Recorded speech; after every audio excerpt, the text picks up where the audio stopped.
महाभारत में राजा शांतनु और गंगा का विवाह हुआ था और उस विवाह से उन्हें 8 पुत्रों की प्राप्ति हुई थी, जिनमें से एक भीष्म थे। राजा शांतनु और गंगा के विवाह की कहानी के अनुसार वे पिछले जन्म में स्वर्गलोक में थे और इंद्र के आदेश की वजह से दोनों को धरती पर जन्म लेना पड़ा था। पुराने कर्मों की वजह से गंगा शांतनु के आगे प्रकट हुई और शांतनु उनसे प्रेम करने लगे और विवाह कर लिया। राजा भरत के 5 बेटे थे। जब वे बड़े हुए तो भरत ने उन सब पर विचार करने के बाद ये निष्कर्ष निकाला कि वे अच्छे राजा नहीं बन सकते। पहली बार किसी राजा ने ऐसी समझदारी की बात की थी कि सिर्फ राजा का बेटा होना राजा बनने के लिए काफ़ी नहीं है। उन्होंने ये तय किया कि सिर्फ राजा के घर पैदा होने से कोई राजा बनने के योग्य नहीं हो जाता। उनकी इस बात को बहुत महत्व दिया गया, क्योंकि पहली बार दुनिया में राजा का चुनाव जन्म के आधार पर नहीं, गुणों के आधार पर हो रहा था। ये भी एक वजह है कि उनके नाम पर इस देश का नाम रखा गया। भरत अपने मानसिक संतुलन, निष्पक्षता और सबको साथ लेकर चलने, सबको समाहित करने की भावना के लिए प्रसिद्ध थे। उन्होंने अपने बच्चों को ही राजा बनने के योग्य नहीं समझा और एक योग्य राजा की तलाश में लग गए।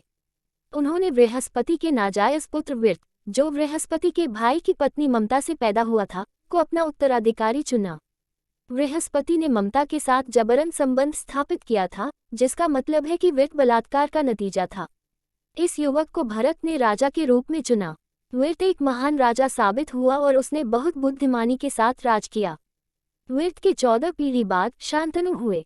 शांतनु पांडवों और कौरवों के परदादा थे। पिछले जन्म में उनका नाम महाभिषिक था। वह पूर्ण सिद्ध होकर देवलोक चले गए थे।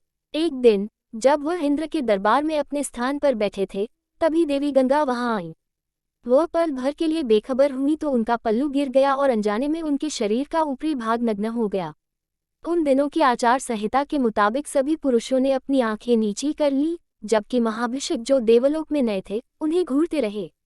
इस अनुचित आचरण और असभ्यता को देखकर इंद्र ने महाभिषिक से कहा, तुम देवलोक में रहने के योग्य हो।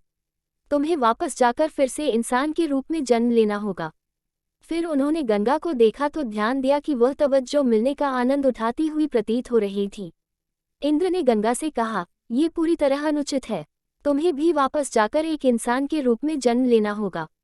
तुम्हें इंसान की सारी पीड़ाओं और सुखों को भोगना होगा। जब तुम अहंकार से मुक्त हो जाओगी तब तुम वापस आ सकती हो। महाभिषिक का शांतनु के रूप में पुनर्जन्म हुआ। किसी समय वह गंगा से मिले। उन्हें अपना पिछला जन्म याद नहीं था, मगर गंगा को याद था। गंगा ने उन्हें अपनी ओर आकर्षित करने की कोशिश की, मगर राजा होने के कारण वह इधर उधर भटक रहे थे। शांतनु एक अच्छे शिकारी थे। जब वह शिकार पर जाते तो उसमें इतने खो जाते कि शिकार उनके लिए पूजा बन जाता। एक बार कई हफ्तों तक वे गंगा के तट पर शिकार करते रहे और शिकार में पूरी तरह खोए रहे। नदी पास से ही बह रही थी, मगर वह मछुआरे नहीं, एक शिकारी थे। उनका ध्यान शिकार पर रहता था। उन्होंने नदी पर कोई ध्यान नहीं दिया। गंगा इंतजार करती रही। आमतौर पर जब भी उन्हें भूख, प्यास लगती या किसी चीज की जरूरत होती तो उनके सेवक उनके सामने वह पेश कर देते। मगर एक दिन शांतनु को तेज प्यास लगी और आसपास कोई सेवक नहीं था। फिर उन्होंने नदी पर ध्यान दिया और गंगा को खोजने लगे। गंगा नदी से स्त्री रूप में प्रकट हुई। जैसे ही शांतनु ने गंगा को देखा, वह एक बार फिर प्रेम में पड़ गए। उन्होंने गंगा से विवाह करने की विनती की। गंगा तैयार हो गई, पर गंगा ने एक शर्त रखी, मैं आपसे शादी करूंगी, पर चाहे मैं कुछ भी करूं, आप कभी मुझसे ये नहीं पूछेंगे कि मैं वैसा क्यों कर रही हूं।